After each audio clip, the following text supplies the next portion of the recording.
All right, so we're diving into Saturday Night Live. SNL? Yeah, SNL. And specifically, how they decided to handle the 2024 election results. Yeah, what a shocker. Yeah. A lot of people surprised.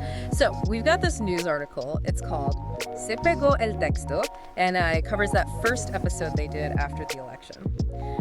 Should be interesting whether you follow politics or just want to see how, comedy kind of reflects what's going on in the world. Right. It's interesting because SNL, they've kind of got a history of leaning, to the left. Yeah. So how do they respond to an election that, a lot of their viewers are probably not thrilled with? It's a great question. It's almost like, how do you even satirize something that already feels so out there, so bizarre? Like, where do you even begin? Yeah, they start by really leaning into that, hold on, what just happened feeling. Okay. So the opening sketch, they've got all these cast members, mostly, women, minorities. Right. And they're looking somber. They're using words like shocking, horrifying to describe the election. Oh, wow. They even talk about the Supreme Court decisions and how it feels like the guardrails are off. Right. They're channeling the anxiety a lot of people were probably feeling. Right. It's not just another election night, right? This is different. And then, just when you think they're going full catharsis, they make a hard turn. Yeah. Oh, they're all in for Trump now, saying they were with him all along. Like we were always on your side. Yeah. It's wild. But it's brilliant satire, right? It is. It's playing with that feeling of disbelief and forced acceptance you get after an election that you weren't expecting. Right. Like, okay, well, he won. Might as well, go with it. But obviously, they're doing it with a wink. Totally. Okay. But the thing that really threw me for a loop was this whole hot jacked Trump thing. Like, where did that even come from? It's different. Yeah. It's definitely a deliberate choice, a departure from how they've portrayed him before. Yeah. James Austin Johnson. Yeah. Guy who plays Trump, he comes out looking like he's been hitting the gym, like nonstop, almost godlike, right? Right. Not the comedic, exaggerated Trump we've seen before. No, not at all. It's like a whole new Trump. Yeah. And it's not just how he looks, he actually breaks character. Oh, yeah. And says they're going to portray Trump in a more flattering light from now on because he's a hero. He sees him as a hero. A hero. It's almost like performance art at this point. Well, he even suggests, that Trump might become king someday. Wow. It's over the top. It's absurd. But, it kind of reflects how some people actually see him, right? I guess so. It's like they're holding up this funhouse mirror to our whole political landscape, distorting it just enough to make you question what's real and what's the joke. What's satire? Yeah. So we've got these somber reflections, a sudden embrace of, I guess, the new reality, and a ripped Trump who might be king. That's a lot to take in. But then Bill Burr shows up to do his monologue, and he does not hold back. Bill Burr. And, he's not exactly known for his political takes. Right. He usually kind of stays away from that. Yeah. But this time he dives right in, starts by pretending he doesn't even follow politics. Yeah. And then pivots and starts giving advice to female Democratic candidates, saying maybe they shouldn't be so quote-unquote serious all the time. And then he drops this line about knowing a lot of ugly women, specifically mentioning feminists. Oh, boy. You could practically feel the audience gasp, right? It's classic Bill Burr, pushing the boundaries, even if it makes people uncomfortable. It definitely makes you wonder, what's okay in political satire these days, especially now with everything so tense? Right. Where's the line between funny and just offensive? It's tough, right? Just strike that balance. It is. But you can't say he didn't get people talking. No, he definitely did. He got people talking. And it's interesting, how SNL is responding to Trump's win this time is so different from 2016. Yeah. Remember when Kate McKinnon sang Hallelujah as Hillary Clinton? Oh, yeah. It was like this moment of comfort, this like hope.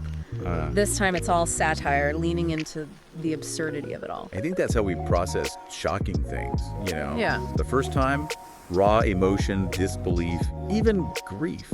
The second time, maybe the shock is worn off and you're just left with, resignation, maybe even some dark humor to cope. Yeah. Okay, we've been here before. Let's see if we can at least find something to laugh about in this mess. Exactly. And then you've got Weekend Update, Jost and Che. They're never going to shy away from the big political stories. Oh, yeah, no way. In this episode, it was no different. Yeah. Just starts off with this joke about how Democrats don't actually know how to rig elections. Oh, wow. Which, I mean, with all the conspiracy theories floating around, it's a pretty bold statement. Yeah. It's almost like he's saying, well, if they were trying to rig it, wouldn't they have done a better job? Right. And then he throws in that, knowing Democrats, they'll probably just run Biden again in 2028. Ooh, a little jab there. Yeah, it's that classic Joe's dry humor. But I think it kind of touches on this deeper worry that some people have, Yeah. About the election process, whether it's, legitimate or not. Yeah. Legitimate or not. Then you've got Che coming in with, his perspective as a black comedian. Right. And he basically spends the whole segment drinking. Drinking. Yeah, like expressing his disbelief that anyone thought Kamala Harris could win over rural Pennsylvania. I mean, just the image of him sitting there drinking while everything's going crazy, it's hilarious. It is fun. But it's also kind of sad. It is. There's this line where he talks about spending too much time with white liberals and their goofy optimism. Ugh. And it really, it makes you think Yeah. about the disconnect between, different parts of the Democratic Party.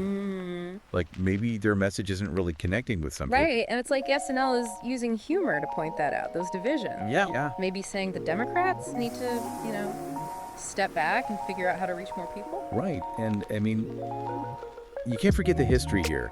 SNL has always been a platform for social commentary. Oh, yeah. I mean, even if it's, dressed up as comedy, Right. Watergate, the Monica Lewinsky scandal, they've tackled it all. Yeah. And every era has its own kind of satire, Right. It's like they're carrying on this tradition of holding a mirror up to society. Exactly. Even if what we see isn't always pretty. And this episode, I mean, it feels especially important because of how unexpected the election was. Yeah, it does. I think what SNL is doing, and they're doing it really well, is showing all these emotions people are feeling right now. Shock, maybe even a little resignation, confusion, maybe even a little bit of fascination with how it all happened. Yeah, like a car crash kind of fascinating. Exactly, yeah. And they're not trying to give any easy answers or solutions. No, they're just presenting it all. Good, bad, totally ridiculous. Yeah. And letting us, the viewers, figure it out for ourselves. It's like they're saying, this is it. This is what we're dealing with now. This is the reality. Yeah. We can laugh about it. We can cry about it. We can just stare at it in disbelief. We can't ignore it. And I think that's where the power of satire really comes in. It does. Makes you face these uncomfortable truths. Yeah. Makes you question what you think you know. And maybe, just maybe, you can find a little humor in all the chaos. So what are your thoughts on all this? Does this kind of satire, does it help us deal with these tough political realities? Or does it just make things worse, more divided? I honestly think it's a little of both. It's like, I don't know, these days everybody's got an opinion. Everyone's got an opinion. And then social media just makes it all louder. Amplifies everything. Yeah, makes it harder to agree on anything.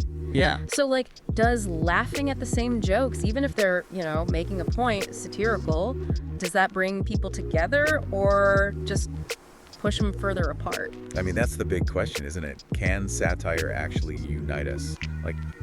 By pointing out how ridiculous all this division is. Yeah. Or does it just make the other side seem, I don't know, even crazier? And I think it's even more complicated when you think about, shows like SNL. Right. They're not just trying to be funny, they're also, a business. Yeah, they want viewers. Got to keep people watching, right? Right. And sometimes that means, pushing the limits to get those ratings. Yeah, that's a balancing act, Yeah. for sure.